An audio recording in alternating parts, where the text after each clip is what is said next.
Olá, pessoal do sétimo ano. Vamos começar aqui para finalizar o nosso capítulo. Tá? A gente vai estudar hoje sobre a organização econômica no ciclo da mineração.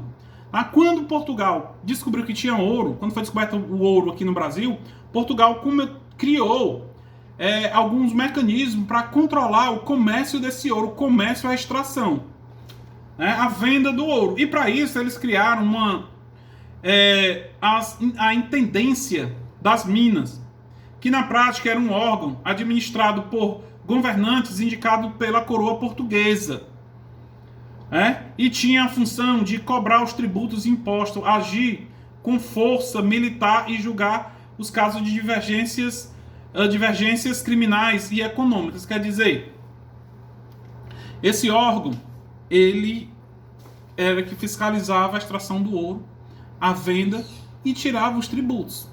Tá? Alguns órgãos e tributos foram criados por Portugal para controlar a exploração e o uso das terras que dispõem das jazivas de ouro. Pessoal, eu estou lendo aqui, esqueci de dizer, eu estou na página 262. Tá? Vamos ver os órgãos e as instituições que foram criadas, os órgãos e os tributos. Primeiro, o quinto. O que é um quinto? 20% de todo o ouro produzido no Brasil ia para a coroa portuguesa. Era o imposto. Tá? Que é o quinto, que é a quinta parte. Que é, se você extraísse 200 kg de ouro, você tinha que dar um quinto, que é 20% desses 200 kg, para a coroa portuguesa, que seria quanto? 40 quilos de ouro. Então, o quinto era isso. Tá? Aí tinha a fita. Esse modelo de imposto foi criado devido ao fracasso do quinto. Consistia no pagamento de uma taxa anual de 450 quilos de ouro à coroa portuguesa, que depois passou a consolidar a quantia que depois passou a considerar a quantia muito pequena. O que é que acontece? Isso aí já o produtor de ouro tinha que dar à coroa 450 quilos. Aí teve as casas de fundição. O que é a casa de fundição? Onde o ouro era derretido, transformado em barras, e lá botava o símbolo da coroa portuguesa, o brasão da coroa portuguesa, justamente para não ter contrabando. A partir da criação das casas de fundição, o ouro do Brasil só poderia sair em barra, porque lá também se vê aquela coisa. O ouro era derretido e lá tirava parte do governo. Tá? Então se via para transformar o ouro em barras de ouro. Aí tinha um sistema de captação. Foi um imposto criado paralelamente ao quinto, que consistia em cobrar uma taxa sobre a quantidade de escravos usados nas minerações para a extração do ouro. Quer dizer, se você usasse 10 escravos, você pagava uma taxa X. Justamente o quê? Para utilizar até os escravos que era seu, que era deles, a pessoa tinha que pagar. E também tinha a derrama. O que era a derrama? A derrama era a cobrança dos impostos atrasados. Se a pessoa não tivesse pago, não queria nem saber, entrava, levava o que tivesse na casa. Foi uma política muito violenta de cobrança de impostos atrasados. Acabou sendo um dos motivos do que levaria ao movimento separatista conhecido como Inconfidência Mineira. Tá? Então, esses foram os órgãos criados para os impostos sobre o ouro. Agora a gente vai ver algumas revoltas que tiveram em relação ao ouro. A primeira delas que a gente vai ver é a Guerra dos Emboabas, tá? Que foi a briga entre os paulistas que descobriram o ouro e os portugueses e as pessoas de outros locais que vieram explorar o ouro na região de Minas. A Guerra dos Emboabas. A Guerra dos Emboabas decorreu da insatisfação dos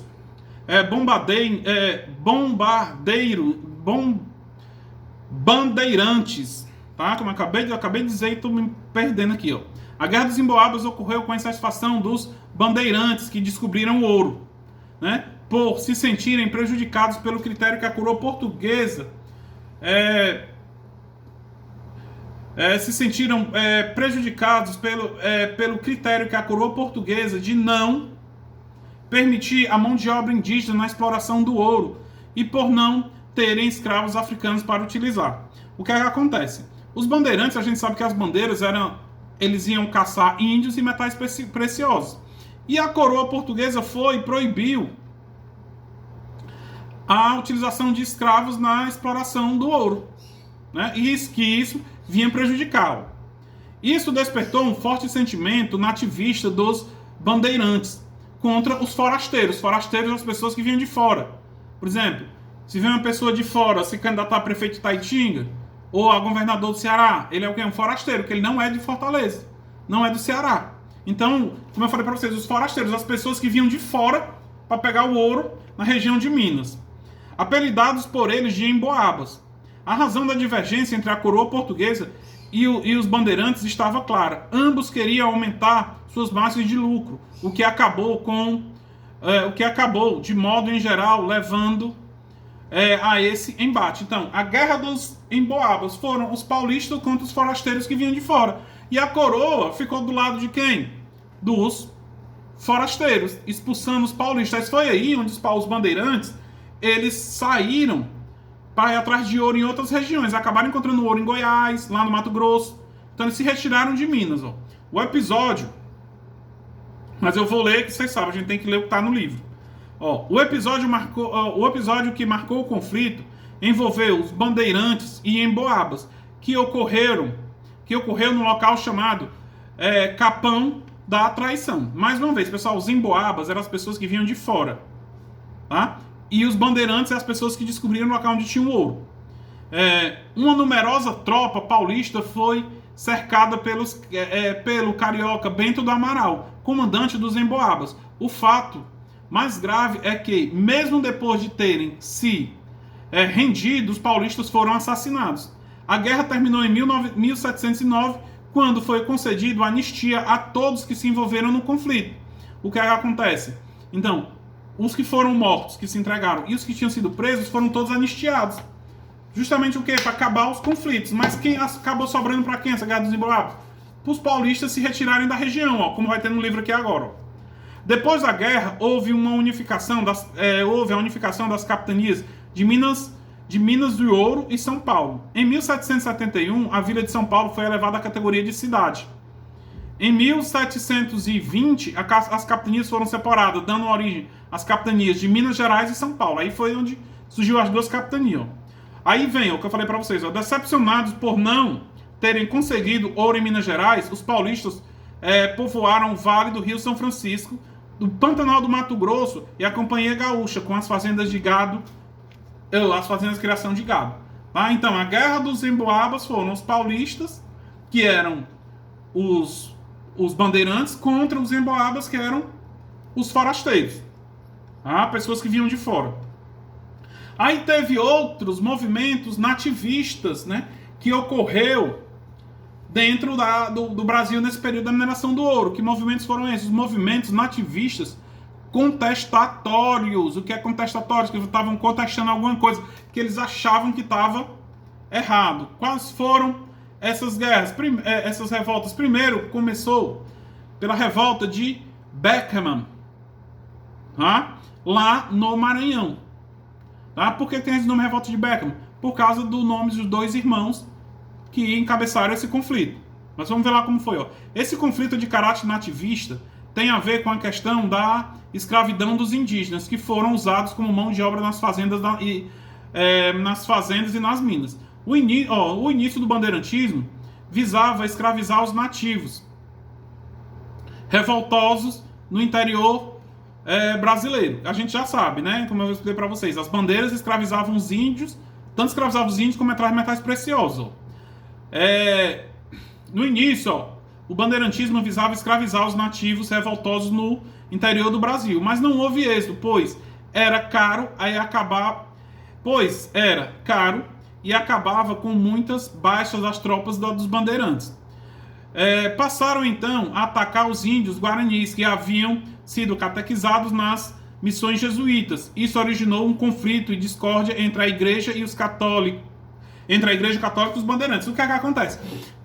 Isso eu já falei na última aula. Quando os bandeirantes iam atrás dos indígenas, eles preferiam atacar os indígenas das comunidades jesuítas. Por quê? Porque os indígenas lá já sabiam trabalhar, não eram tão bravos, né? Não eram tão valentes, e isso acarretou foi um confronto entre os portugueses, entre os bandeirantes e os jesuítas, para tentar acabar. A coroa portuguesa, na tentativa de resolver o impasse entre os jesuítas e os bandeirantes, criou a chamada Campanha Geral de Comércio do Maranhão, Companhia Geral do Comércio do Maranhão.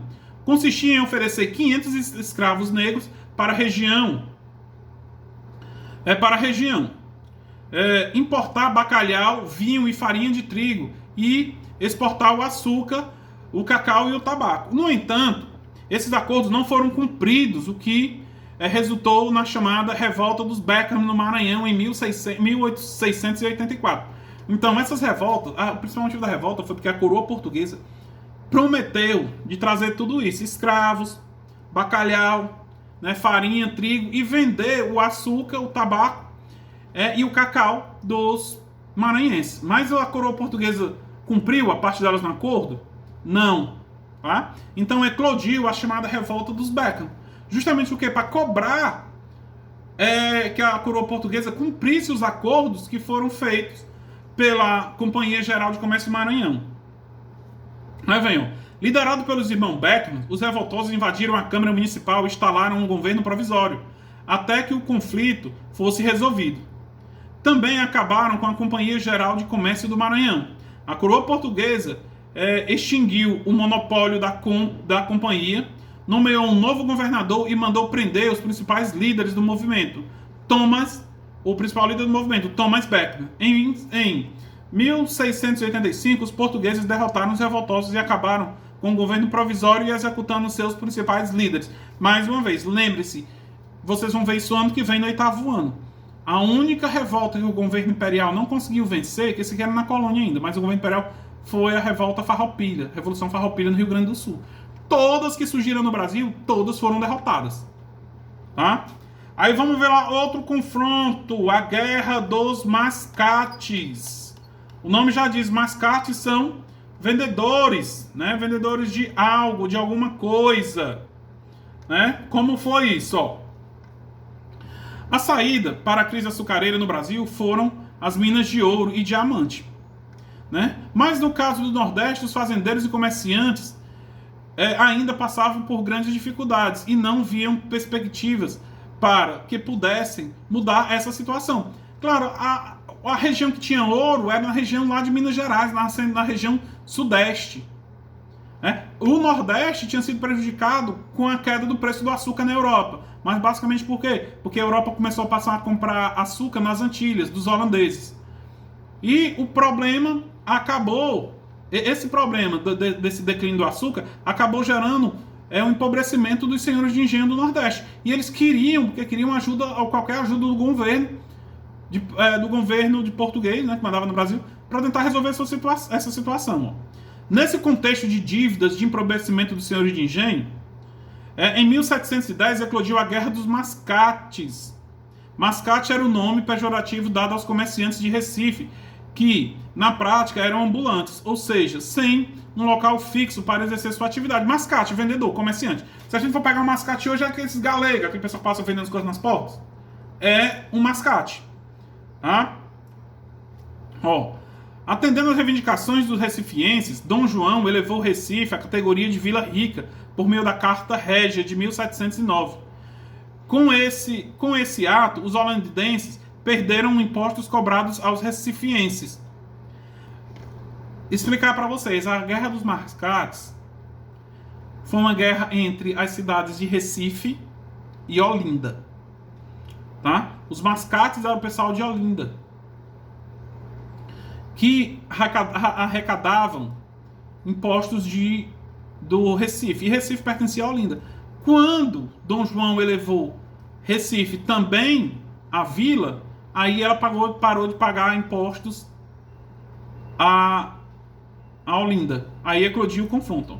Outra decisão tomada foi que o porto passava a ser do Recife. Inconformados com isso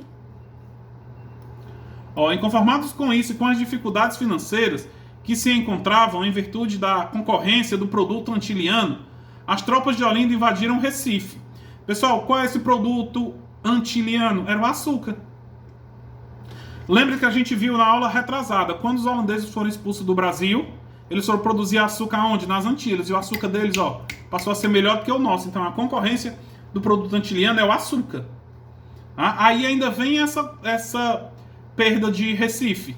Recife não devia mais impostos a Olinda. E outra, o porto passou a ser do Recife. É como se for Recife se libertasse de Olinda. Se a Olinda fosse município e Recife um distrito. Aí Recife vai ter uma emancipação política. Tá, ó.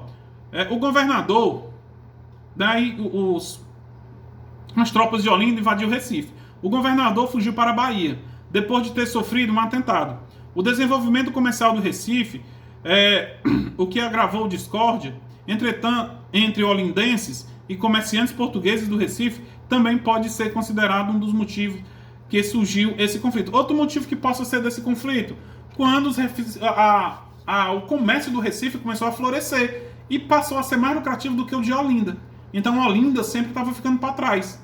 Tá? Aí vem, ó, em 1711, com a chegada do novo governador, Félix Machado de Mendonça, foi mantida a decisão do governo anterior.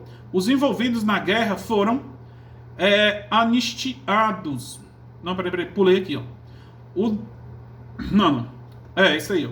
Em 1711, com a chegada do novo governador, Mendonça, foi mantida a decisão do governo anterior. Os envolvidos na guerra foram anistiados. Chegava ao fim a Guerra dos Mascates e Recife passou a ser uma cidade de destaque, crescendo bastante e se adequando à realidade econômica brasileira, o que não dependia da produção açucareira. O que é que acontece? Essa revolta acabou da seguinte forma. Quando os holandenses invadiram Recife, eles foram derrotados, porque no livro vocês não tem aqui, mas eles foram derrotados pelas tropas imperiais. Imperiais não. As tropas coloniais. Portugal mandou as tropas para Recife e expulsou o pessoal de Olinda. Aí, no fim da Revolução, os que participaram da guerra da revolta foram perdoados e Recife passou a se tornar uma cidade como é hoje, que hoje até é a capital de Pernambuco. E para encerrar e a gente fechar o livro, né? Vamos ver aqui outra revolta que ocorreu na região de Minas Gerais, tá? Que foi a revolta Felipe II Santos de 1720. Ó, vários foram os motivos que levaram à explosão desse conflito na região de Minas Gerais.